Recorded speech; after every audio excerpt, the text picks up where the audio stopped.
المبارك على نبينا وحبيبنا وقرة أعيننا محمد وعلى آله. Inshallah ta'ala, this morning, series of the Tazkiyah, a series that we started a couple of weeks ago, or a number of weeks ago now. And the concept of self-honesty is still what we're going to be talking about, and I have to warn you that most of the concepts that I will talk about over the duration of this series, that will go on for quite some time, it will be long, meaning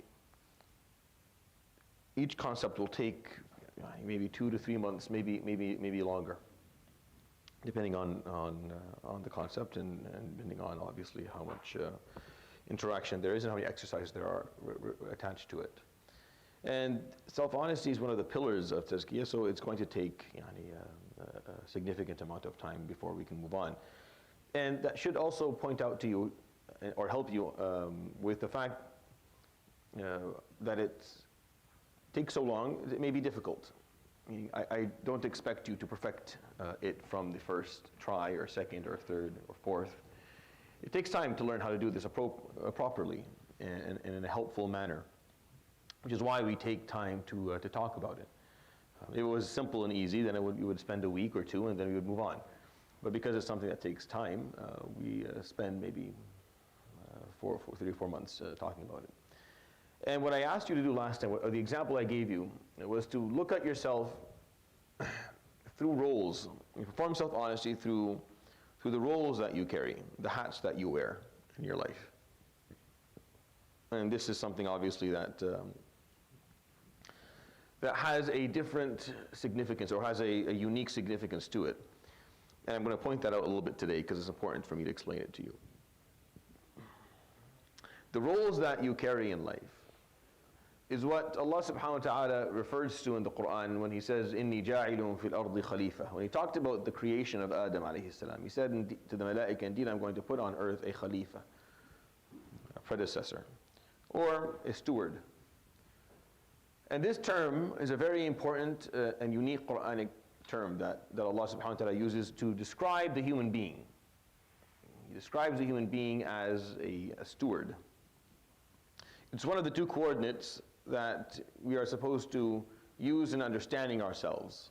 Number one, we're a steward. We're responsible for the well-being of ourselves and others. That's what those around us, which we are caring for. We're caregivers. That's what Khalifa means.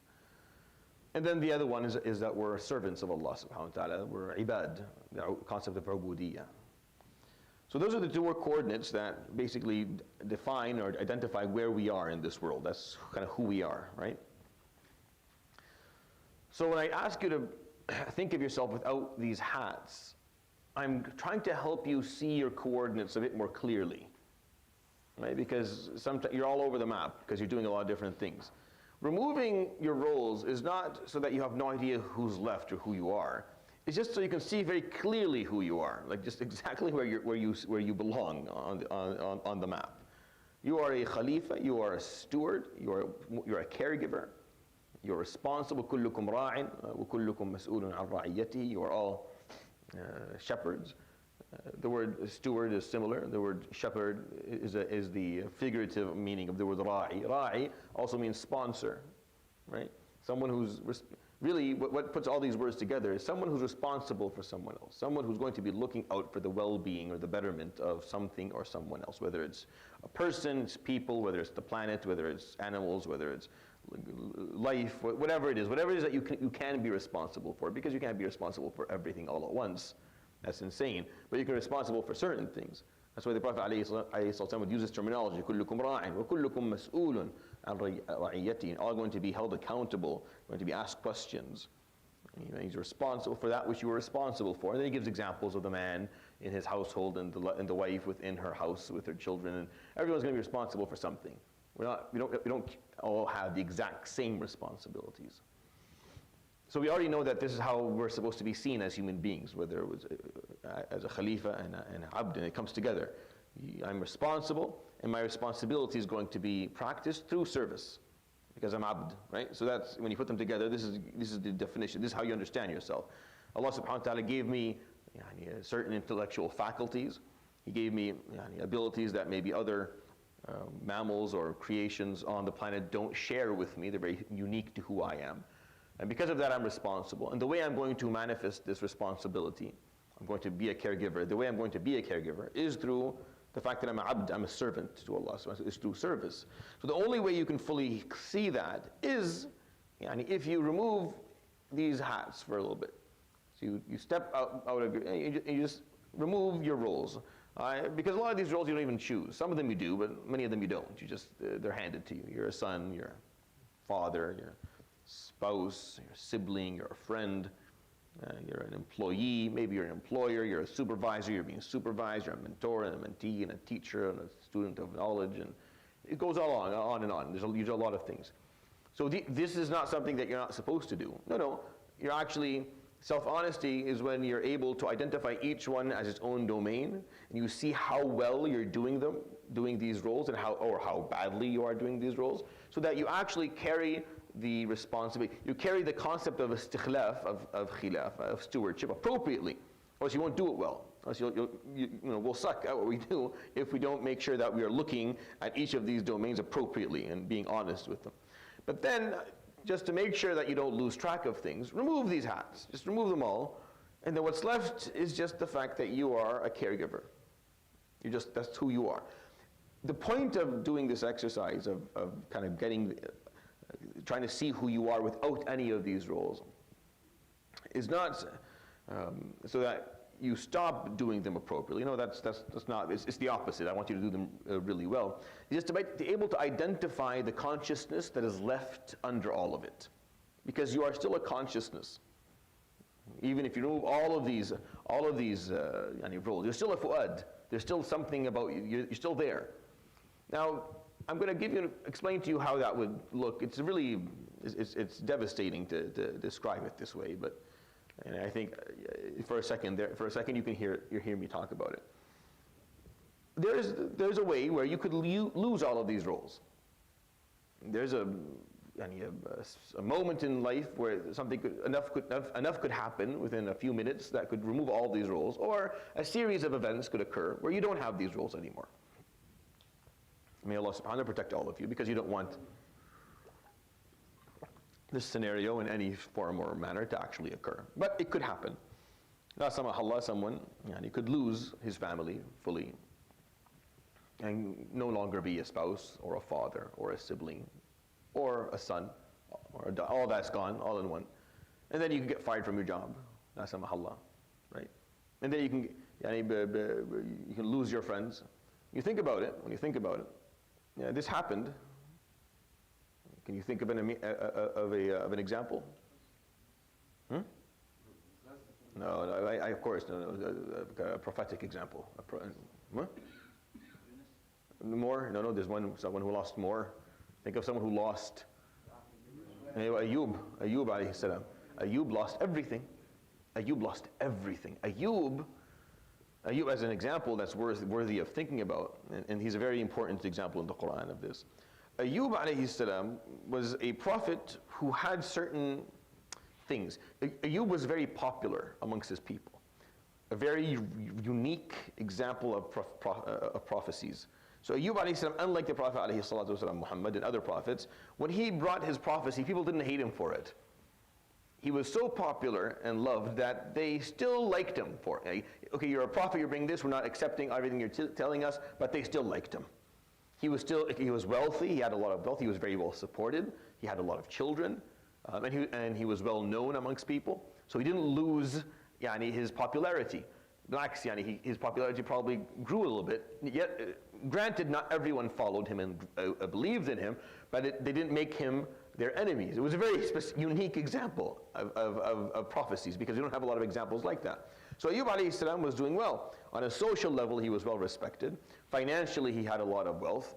He had, family-wise, he had a wife that loved him and children that took care of him, and that were close to him. He had a lot of them.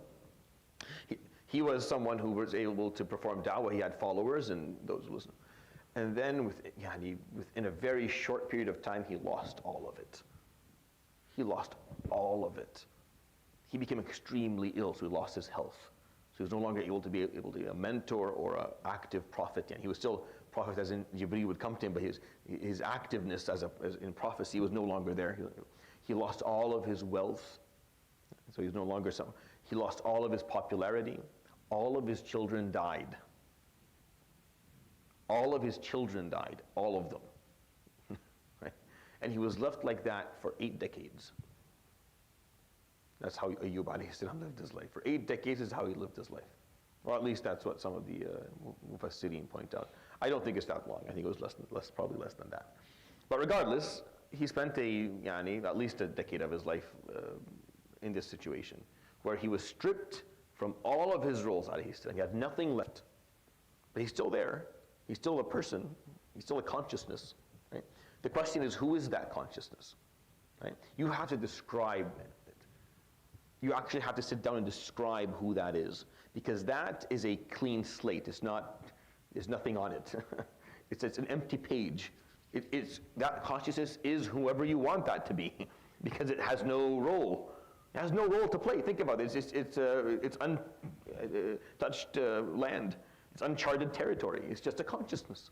It's just a mind that can think and senses that can take input. It has really no description.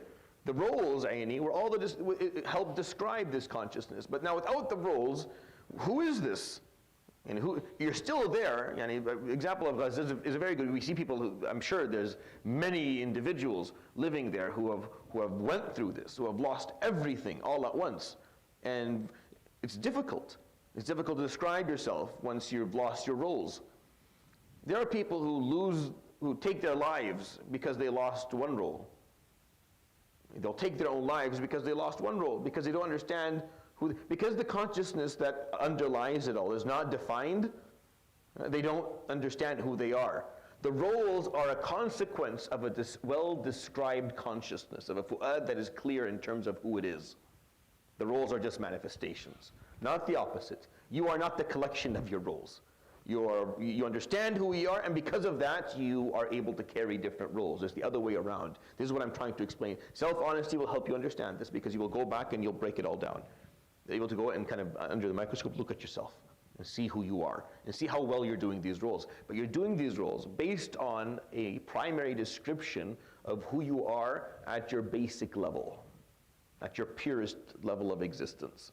If that is not described, if it's no one, then you're doing this the opposite, the other way around. It's your roles, the collectiveness of your roles that are defining you. So if those are taken away, you don't know who you are. We see this all the time. You see people who are extremely wealthy, extremely healthy, very famous, then they retire and they become extremely depressed and they overdose and they die. And you wonder why would you do this? It's because the only role that they saw, the only way they knew who they were was through the role that they played, being a professional athlete or being a famous movie star or rock star actor or whatever. When you took that away from them, they didn't know who they were anymore. They had no idea who the heck they were, so they couldn't live. Because when you look at it from outside, you're like, this makes no sense. If I was that person, I would be happiest. I have all the money, I have all the fame, I've achieved so much in my life. Yeah, I see. No, not really. Not if it's not built properly. Not if the building bricks were not put the way they're supposed to. Yes, technically speaking, this person has the highest probability of being a satisfied, fulfilled individual. But most of the time they're not, because of a flaw in how the whole system was built to begin with. I'm inviting you to build the system correctly, so that inshallah, regardless of what happens in your life, if all of the roles that somehow are taken away, like Ayyub alayhi salam, you still know who you are. You're still abd, you're still a khalifa.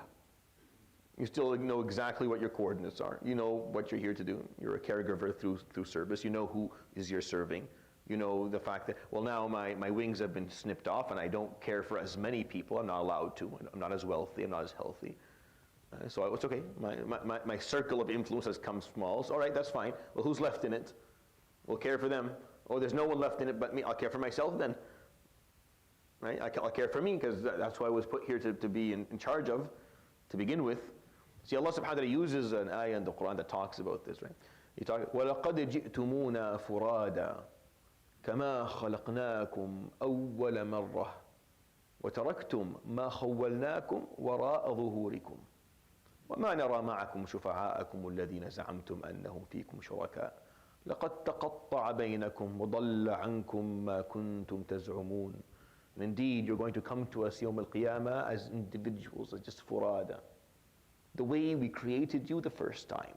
This is the terminology, this is what he says in the Quran. The way you were created the first time around. Nothing, just bare, just you. No additional descriptions. You don't come to Allah subhanahu wa ta'ala as Hajj Fulan, Abu Fulan, Dr. Fulan. No, you just come to Allah subhanahu wa ta'ala with the bareness of just who you are, just you at your simplest form. So if you don't know who that is, you're going to be, if you've never described that consciousness or defined it, you haven't defined yourself, this is who I am. And because of that, I'm going to be a good father or a good spouse or a good friend or a good colleague, and I'm going to hold myself accountable to the description of who I am through my roles. And he takes away subhanahu wa ta'ala one role for me, I'll put another a role in. It may not be as flashy as the one before, but it's still a role. Someone who's ill and he can take care of it. Maybe he goes from being the CEO of a company, taking a caregiver of a full company. Now he's just taking care of plants and making sure that they stay alive and watering them. It's fine. Islamically, it doesn't matter. That's why the Prophet ﷺ said, وَفِي يَدِ أَحَدِكُمْ فَسِيلَ فَلْيَغْرِسْهَا. If the day of judgment occurs and you have a small tree in your hand, then put it in the ground. You are responsible for the tree, right? That's your job. Just put it in. Abdul Muttalib understood this. Abdul Muttalib understood this. He went to Abraha and said, give me my camels. Ana Rabbul Ibil. I'm the Lord of the camels. My job are the camels. I'm responsible for the camels. Give me my camels. The Kaaba has a Lord that's responsible for it. I wasn't given that responsibility. He'll take care of it. Give me the camels. Even he understood this in its simplicity. You're responsible for whoever you're responsible for. But you have to understand that is your definition. That's who you are. You are a caregiver through service. You're a abd and you're a khalifa. And that's the definition of your consciousness. This has to be the clarity that you end up with at the end. When you sit down and you look at yourself. So even if you're stripped from all of your ranks and you're removed from your environment and you're plucked out of it and put somewhere else where you don't carry any of the ranks that you carried somewhere else, and you lose your social status and your financial status, and you lose, and I'll talk about you a little bit more next week, inshallah. I can't go into the story, but I'm just sparking some interest in you to read it yourself and maybe try to look. You'll learn. You'll find out all the stuff that I'll say next week about Ayyub. You'll find out by yourself. Just read the story. But I'm just giving you something to start with. You'll still, wherever you land, you're still someone. Your consciousness does not cease to exist if I remove all of your roles. And if you know who you are, if you know what you are, if you have that, that's why self-value can only be determined if you have self-honesty. The only way you can be humble and confident, which is the two things we're looking for, is if you define yourself well. If you know exactly who you are and what you are, you know that you're human, and regardless, no one can take away your humanity. But if you sin, you're not human anymore. If you do a million sins, you stop being human? No. Your humanity you're as much human as the pious of the pious. You're equally human to the most pious person ever, so your value doesn't change. And the other way around, no matter how much you achieve or how wealthy you become, you don't become more human.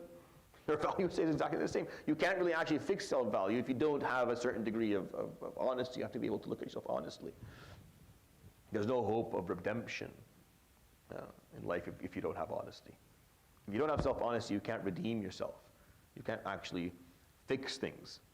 The only hope is if you're capable of identifying what you did. In your life, let's move on to something different to think about. You know that you've lied to yourself. You've done it. Everyone has done it. Everyone has done it. And I'm going to give you an example of where you can probably think of it. We all do it whenever there's a dispute of some sort. If I fight with you, right, and we get upset with one another, and then I start lying to myself about what happened. Because I need to convince everyone of the narrative of what actually occurred, so that the story is clearly in my favor. So even though there are details to the story that would make it not in my favor, I need to convince you that they didn't happen.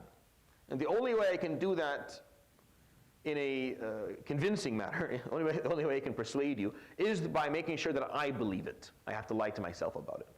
So I tell myself the story. I tell myself the story in a way that works for me, that sounds better than it actually was. And I keep on telling myself that story until I believe it, so that I can make you believe it, so that I can actually argue that I was the one that الحق معي.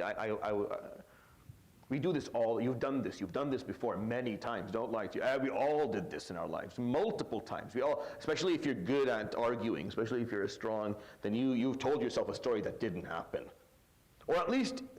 So what you say is like it happened, but it wasn't like exactly like that. Like there's maybe a few. Okay, tell me. I want to know the details that weren't exactly like that. But you're not going to say them because you know those details change the whole story. A small sequence difference. That this happened just a little bit before A happened a little bit before B, not after it. But I told it that way because it makes me look way better. Because if it happened the other way around, it's not going to look as good. It's a little detail. The other guy that I'm arguing with isn't as good. Like that's why the Prophet ﷺ would say, right? لَعَلَّ بَعْضَكُمْ أَنْ يَكُونَ أَلْحَنَ بِحُجَّتِهِ مِنْ بَعْضٍ. Some of you will be more articulate in telling their story than others. Even if فَمَنْ قَضَيْتُ لَهُ مِنْ أَخِيهِ حَقًّا فَإِنَّمَا أَخْطَأْتُ لَهُ قِطْعَةً مِنَ النَّارِ. And if I rule in your favor because you told a better story, and there was no way to, then I'm giving you a piece of Jahannam. Know that, because just because I ruled in your favor doesn't mean that you deserve it. You still have to carry the story that you told. It has to be true, and if it wasn't true, Yawm al-Qiyamah, you're going to be in trouble. The challenge of self-honesty for all of us is not. So self-honesty is not that difficult. In general, you can do it. It's difficult on the topics where you have told yourself lies, and now you believe them. This is where it's difficult. It's where it's at the topic on the issues where you have convinced yourself of falsehoods, because it makes things look better, because it's a better. And what I'm saying is the following: you have different options in life. You can be honest with yourself and with the world. You can be honest with yourself and lie to the world. You can lie to yourself and lie to the world. 2 is better than 3, right? Number 2 is better than number 3. Honest with yourself, lying to the world, way better than lying to yourself and the world. Because number 2, at least there's hope of redemption. There's hope of you fixing it. Number 3, you've lost that hope. Khalas. How do you fix something that you don't believe is broken? How do you fix something that you don't see anything broken in it? You're looking at it, it's fine. The story, I told the truth. This is my truth now. You hear that in modern, my truth, right? The most objective word in the world, we've subjectified it. Your truth. What do you mean your truth? This is a thing, there's your truth and my truth, there's the truth. It's not mine and yours, but because this is how we've done. We don't want to, we're not willing to accept the fact that this is an objective term, ya akhi. It's the only objective term I can think of. Wallahi. How are courts going to work if there's my truth and your truth and the judge's truth and the jury's truth? There's one truth, and we're all looking for it. And make up my own truth as I go along. This is a problem. I have to give these examples, not because I want to, or because it's important. The reason sometimes, so children who are abused, Allah subhanahu wa ta'ala, may Allah subhanahu wa ta'ala protect our children, they have to tell themselves different stories to survive. Like they have to lie to themselves in order for them to survive. They have to tell themselves a story. They have to tell themselves that something else happened, right? And they confound lies one over the other in order for them to survive. Because if they don't tell themselves lies, they can't deal with the brutality of what actually occurred to them. Like the truth is so brutal that they can't handle it. So they have to tell themselves lies in order for them to survive. Which is why children who get abused end up extremely mentally ill. Because they started lying to themselves way too early. Way too early. And the lies were on issues that were fundamental to their self-identity. Like, self-honesty helps you identify yourself. It gives you clarity on self-identity, right? We just explained that a moment ago. Meaning you're able to see yourself in your simple form. You're a abd, you're a khalifa, this is who you are. Everything is going to result from that, not the other way around. You don't define it backwards, you define it forwards. But because they started lying to themselves so young, it's hard to fix it for them now. I mean, it's difficult, and these individuals struggle for the majority of their lives. And may Allah subhanahu wa ta'ala, Allahu alam, He forgives them for all this, because it wasn't their choice to begin with. But that's not, and even if you did go through that, and you were able to somehow manage to become a sane adult, then dealing with that is healthy. Like, it's actually helpful for you. Removing those lies and accepting that this is what actually occurred. And dealing with it, it's painful, but it's actually very therapeutic, and it's very important for us to. Why is this important? An example for it is the example of Sayyidina Ka'b, and I'm going to just quickly point him out. Sayyidina Ka'b ibn Malik, he and the three guys who didn't go to the Battle of Tabuk, when Allah subhanahu wa ta'ala talks about the story, when he describes it at the end, the story's over, he says, Ya ayyuhalladhina amanu ittaqullaha, right? Wa kunu ma'as sadiqin. Be mindful of Allah and be with the honest.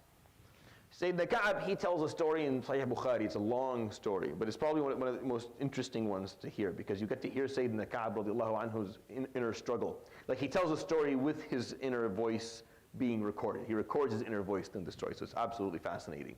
And he says very clearly, I had to make a decision at one point. Do I tell him the truth, alayhi salatu wasalam, or do I lie to him? I can easily lie to him, tell a story that makes a lot of sense. He'll be happy with it. He'll make istighfar for me. I don't get in any trouble. And I tube ila Allah subhanahu wa ta'ala. And I'm good.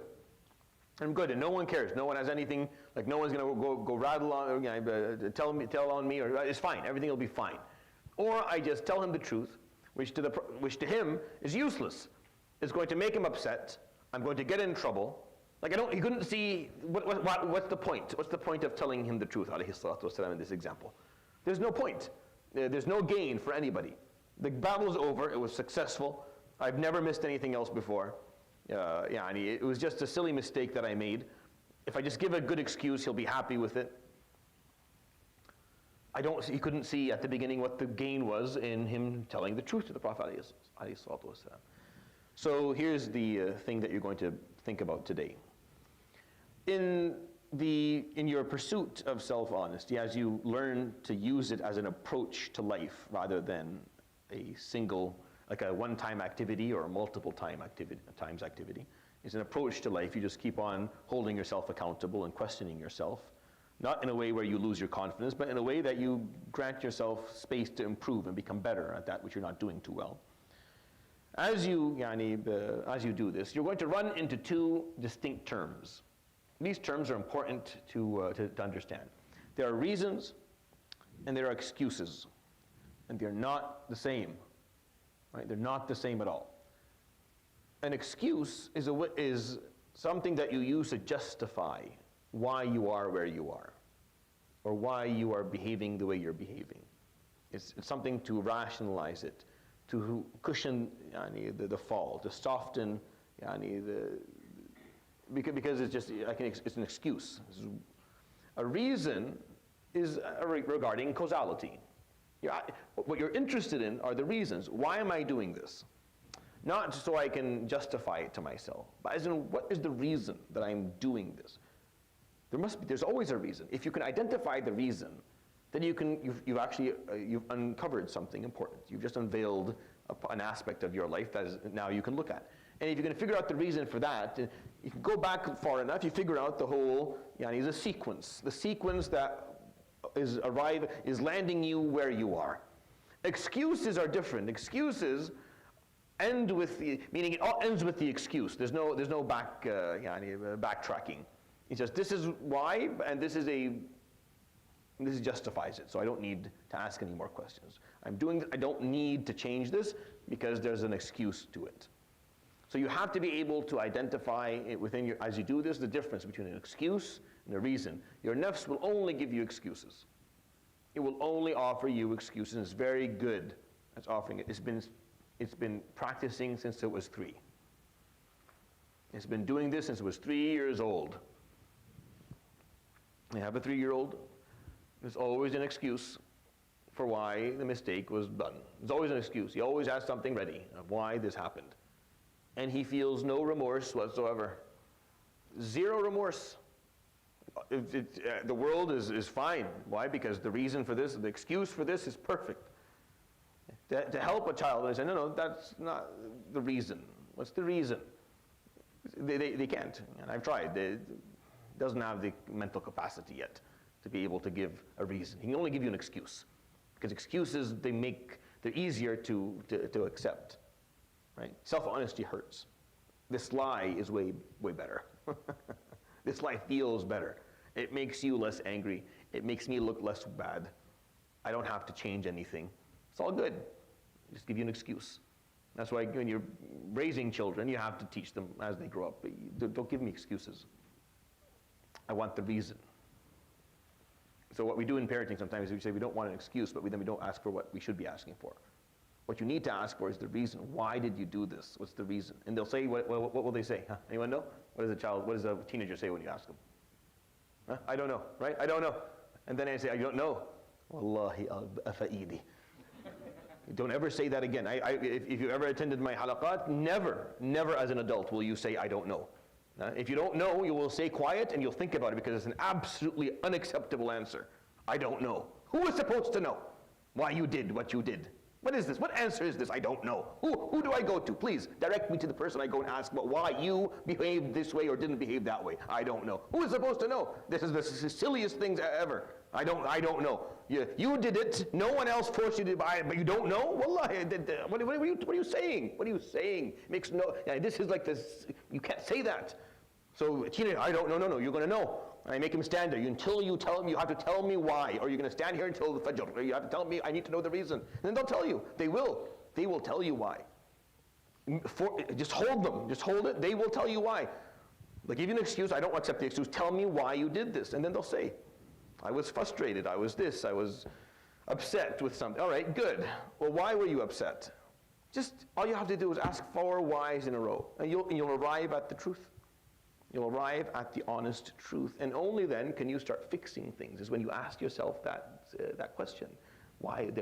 So make sure it's very clear to you the difference between reasons and between excuses, because they're not the same thing. In this story, and what it is that we're trying to achieve, you have to be able to differentiate between them. Your first impulse, when you ask yourself, when you perform a little bit of self-honesty and you start looking at your roles.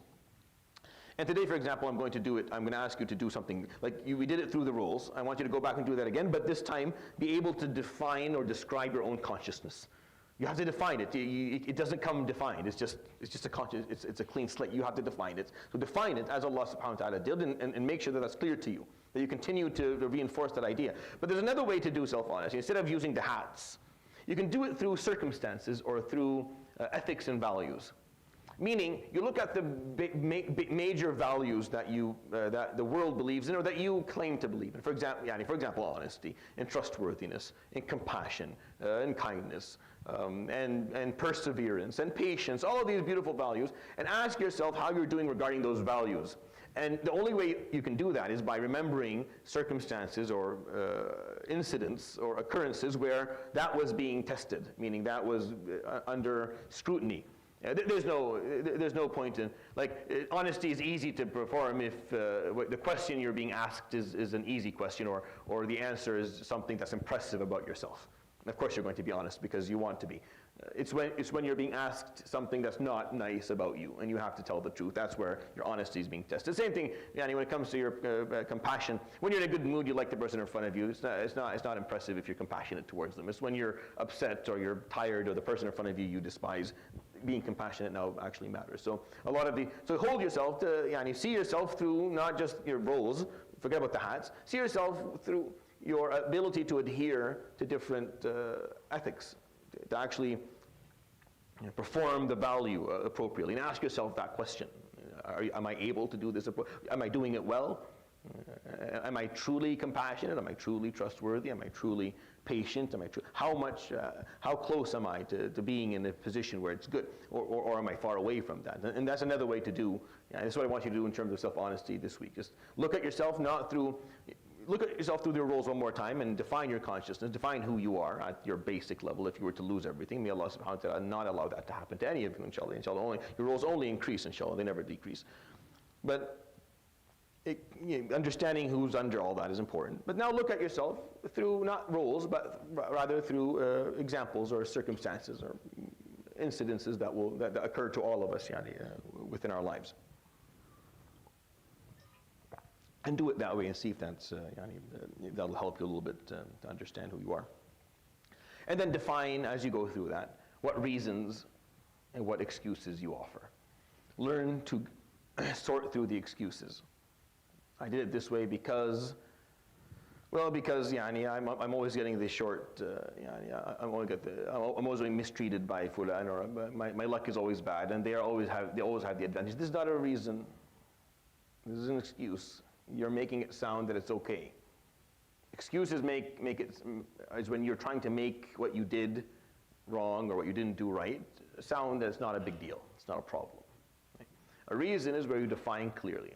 It was a moment of weakness. I was weak. I sold out on this one value that I had. Well, why did I do that? Well, maybe because that value is not as strong as I thought it was. Maybe it's not as much as a value. And then one of the sisters brought it up in our session. I thought it was a good, I need people to say things. I don't know why. I need people to say it so that I feel like we can move on. She pointed out, she said, when I questioned myself, I found out that I didn't care. That's why. Perfect. The problem of apathy. This is a reason. And this is actually a very important discovery, realization for yourself. You'll realize that the reason you did this is because this topic specifically, I just don't care about it. I just don't care. It doesn't matter to me. It's not important, so I'll behave in whatever way. Like I wasn't compassionate towards this client. Like, or I wasn't kind, right? You're questioning yourself. You're kind of being honest. But I wasn't. Well, why weren't you kind to this person? Because I don't care about them. Because I couldn't care less about this. Well, why don't you care? Don't give up now. This is the beginning of the. You just caught the string. Pull on this a little bit. Tug at the end of this is where you'll figure things out. Why don't you care? Why is this not important? Well, because I've never really believed to begin with that this is a value that carries any value, any merit. I don't feel that being kind to others makes a difference. So, well, why? Why don't you feel that? Well, the more you pull, you'll find that there's misconceptions, there are bad experiences. Even though, remember we talked about values, or maybe well, I can't say remember because I just did the Tazkiyah pearls. But we talked about values, right? And I gave the example of the black box. It's like there's what you say you believe and what you really believe, right? Sometimes you have to kind of flip the lid, break the lid off and see what you actually believe. When you do self-honesty, when you perform this, all you're doing is figuring out what you really believe, what the reality, what you really actually believe, not what the Quran says that you can quote to your kids or your friends, and what you would like to believe that you believe, the stuff that you feel beautiful. I would love to be someone who believes these things. Good for you, alhamdulillah, inshallah. I don't care. You can continue the charade. It doesn't make a difference to me. Like I said, the middle one is better than the third. Like for you to be honest with yourself and lying to other people is better to me than lying to yourself and others. Like obviously number one is the best, but number two is fine by me. Just stick to that. If you at least don't lie to yourself, because that's the only way you're going to be able to fix things. But you'll figure out what you believe, what you really believe.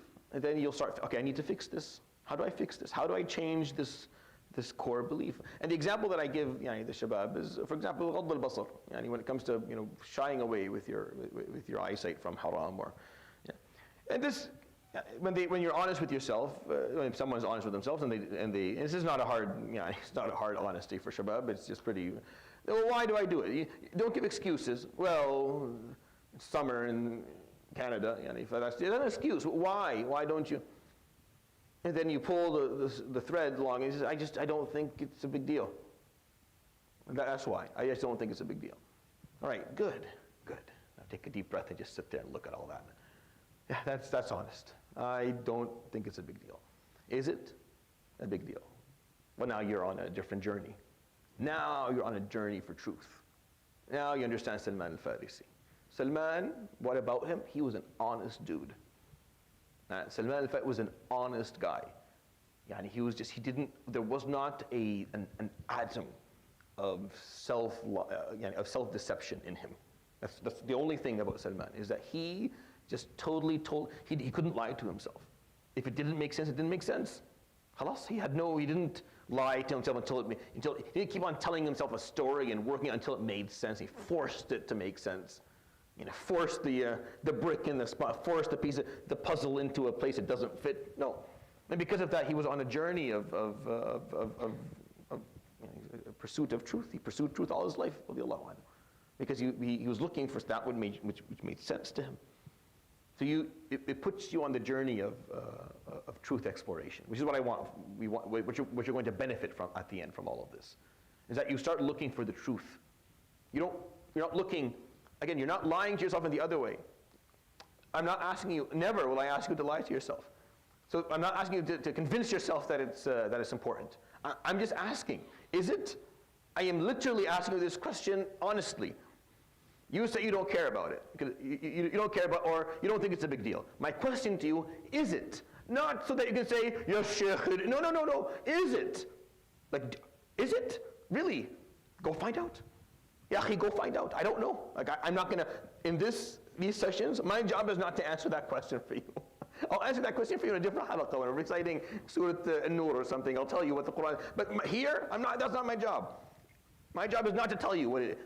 My job is to just get you to ask the question, is it a big deal? If it isn't, then you were right. And there's nothing to feel bad about. And you continue performing this activity. You continue and do it with no guilt. And if she walks, just walk with her. You keep the traffic until you fill your eyes with it. And then go, because there's nothing to feel bad about. This is the right way to do things. You've figured it out. And if it isn't, then so you have to ask yourself the question, is it or is it not? And then figure it out. Which brings me to where the last piece for this morning. This is the last concept I'm going to share with you. The only way you can perform self-honesty appropriately is that you have to have something to compare it to. Because this is not an activity that you do in groups. So you have to be able to compare. Like, how do I know if I'm doing well or not? This is the question that I was hoping to get asked. I didn't get asked this question yet. The question I want you to ask is, well, okay, I'm being honest with myself on whether I'm wearing this hat well. I'm being a good mother or a good sibling or a good son or a good... But how do you know if you're doing good at any of these things? How? What are you comparing it to? In order for you to be able to do this right, you have to have something to compare it to. So who are you comparing it to? So the only way that you can actually perform self-honesty is you need a standard. And the standard are the Anbiya and Salihin. It's the Prophet ﷺ and all those who were with him. That's why we'll bring the examples of these people. See how they were, and then you can hold yourself to that standard and see if are you close to that standard? Are you coming near that standard? Do you have nothing to do with that standard altogether? And you need mentors who are going to, that's why Tazkiyah requires a sheikh. Like, it requires someone who's going to help you along. Because or else you're going to get completely lost. You'll start doing some mental acrobatics, and then you'll get either you'll exaggerate or you'll underestimate, and then it'll be all wrong, right? So you need someone there to say, no, this is the standard. That's why one of the good habits of Tulab al-Ilm, and we don't do it here. I don't know why we don't do it here. I should actually do this.